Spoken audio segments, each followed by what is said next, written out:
Did you know that 97% of the Earth's water is salty and only 2.5% is fresh water? The World Health Organization estimates that only 0.007% is fit for consumption. This minuscule amount needs to be shared by over 7 billion people on the planet. It's important that we conserve our water supply, as running out isn't an option we can live with. So let's talk about water conservation. 50% of summer residential water is utilized on lawns and gardens. Here are a few tips to help you conserve water during the summer. Follow Strathmore's lawn watering schedule effective May 1st until October 31st. Irrigate any day before 10 a.m. or after 5 p.m. Water flower beds, trees, and vegetable gardens using a watering can or hose nozzle with a trigger shut off to restrict water flow. When irrigating, use a frisbee. Once the frisbee is full, so is your lawn.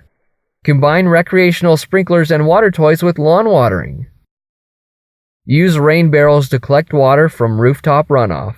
Rain barrels are available for purchase at the town of Strathmore, or create a rain garden to reduce stormwater. Keep your lawn at 3 inches to provide shade for roots and soil. Leave the grass clippings on your lawn to help retain moisture. Install xeriscaping, water-efficient landscaping. Replace grass areas with mulch or ornamental rocks. Mulch moderates soil temperature, holds moisture, and suppresses weeds. Complete the look by planting drought-resistant plants. Applying these basic tips will make a big impact in reducing your water usage.